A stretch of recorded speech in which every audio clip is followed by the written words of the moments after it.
अस्सलाम वालेकुम। They live we sleep. ये फ़िल्म अगर आज के दौर में रिलीज़ होती तो मैं यकीन से कह सकता हूँ कि रिकॉर्ड बिजनेस करती।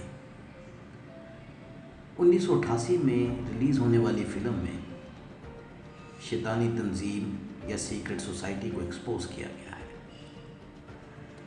रोडी पाइपर ने इस फिल्म में मरकज़ी किरदार अदा किया है।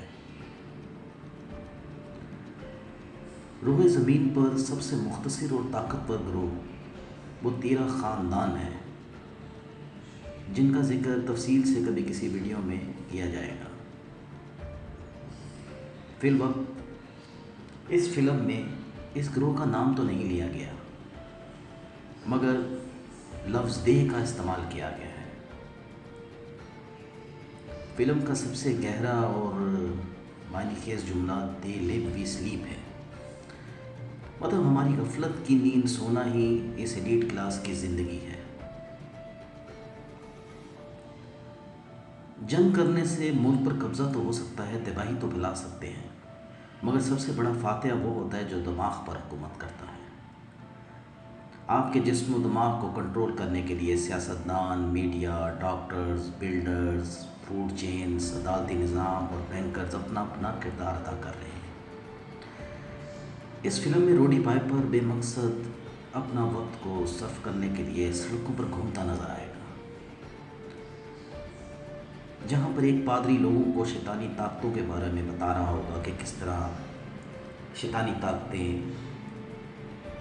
आज के अवाम को बेवकूफ़ बना रही हैं या अंधेरे में रखा हुआ है, और उनके एजेंडे को एक्सपोज कर रहा होगा। रोडी पाइपर ये सब कुछ देखकर इनको इग्नोर करेगा और आगे निकल जाएगा। कुछ देर बाद रोडी पाइपर को मीडिया पर एक ग्रुप नज़र आएगा जो सेम वही अल्फाज दोहरा रहा होता है जो कि पादरी लोगों को बता रहा होता है कि किस तरह लोग बेवकूफ़ बन रहे हैं या किस तरह एलीट क्लास इनको धोखा दे रही है। रोडी पाइपर वापस उसी जगह पर जाता है जहाँ पर पादरी लोगों को मतलब कि बयान कर रहा होता है या बता रहा होता है, मगर जब वहाँ पे जाता है तो एलीट क्लास ये बर्दाश्त नहीं कर सकती कोई उनको एक्सपोज करे, तो वहाँ पर पुलिस हमला कर देती है और कुछ लोगों को गिरफ़्तार करके जेलों में डाल देती है और कुछ को कत्ल कर देती है। इसी चर्च में रोडी पाइपर को एक बैग मिलता है या एक बॉक्स मिलता है चश्मा वाला। वो एक अजीबोगरीब चश्मा होता है जिसमें ऐसी ताकत होती है कि अगर आप सड़क पर जा रहे हैं तो आपको कुछ बोर्ड नज़र आते हैं जिन पर एडवर्टाइजिंग हुई होती है, तो उनके पीछे उसको एक खुफिया मीनिंग नज़र आ रहा होता है या एक अलग वर्डिंग नज़र आ रही है, हिडन कोड नज़र आ रहे होते हैं। रोडी पाइपर पहले तो बहुत हैरान होता है, मगर फिर उसको यकीन हो जाता है कि ज़रूर इसके पीछे कोई गहरा राज है या कोई गहरी साजिश है। आप इस वीडियो में देख भी रहे होंगे कि किस तरीके से वो खुफिया पैगामात पढ़ रहा है। खुफिया ताकतें आपको मिसगाइड करके किस तरह सच को छुपाकर झूठ फैला रही हैं और आपको सच या झूठ में कोई फ़र्क नहीं नज़र आ रहा होता। रोडी पाइपर को एलीट क्लास के चेहरों में छुपे हुए भेड़िए नज़र आते हैं, शैतान नज़र आते हैं जो इंसानियत के कातिल हैं। हर बड़े इदारे, मॉल्स पर एलीट क्लास का कंट्रोल नज़र आता है। इसे भला क्या मजाक होगा कि आपकी दौलत, आप ही क्या पैसा अपने बैंकों में रख के आपको कहा जाता है कि आपका पैसा महफूज हाथों में है, और आप अपने पैसों को ही निकालने के लिए लाइनों में लगकर इंतज़ार करते हैं। उसके बाद आपको आप ही की दौलत दी जाती है और आपकी दौलत पर वो अपने महल और कारोबार खड़े कर चुके होते हैं।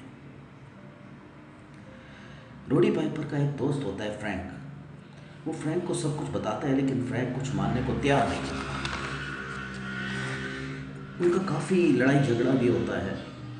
इसी तरह वो फ्रैंक को ज़बरदस्ती वो चश्मा पहनाता है, जिसके बाद फ्रैंक को यकीन आता है कि रोडी पाइपर बिल्कुल ठीक कह रहा है। वो दोनों मिलकर इस एलीट क्लास को ख़त्म करने के लिए उसी ग्रोह में शामिल हो जाते हैं जो इनको एक्सपोज कर रहा होता है। उनका हेड ऑफिस एक रेडियो स्टेशन में होता है जहाँ पे टावर लगे हुए थे, जहाँ से वो खुफिया पैगामात अपने आगे पहुँचाते हैं। रोडी पाइपर और फ्रैंक किसी भी तरह उस रेडियो स्टेशन में घुस जाते हैं, जहाँ पर फ्रैंक की तो मौत हो जाती है, लेकिन रोडी पाइपर अपने मकसद में कामयाब हो जाते हैं। रोडी पाइपर वहाँ पे उन टावर्स को तबाह कर देता है और इन एलीट क्लास के शैतानी चेहरों को पूरी दुनिया के सामने एक्सपोज कर देता है। मरने से पहले उसके चेहरे पे एक अजीब सी खुशी दिखाई जाती है कि उसको पता होता है कि मैंने अपना हक अदा कर दिया है। आज के दौर के हिसाब से ये डॉक्यूमेंट्री फिल्म बहुत ही अहमियत की हामिल है, मगर उसके लिए ज़रूरी है कि आप अपने पूरे होश और हवास से ये फ़िल्म देखें, इसको डीपली इसको समझें, क्योंकि आपका जानना भी बहुत ज़रूरी है। शुक्रिया।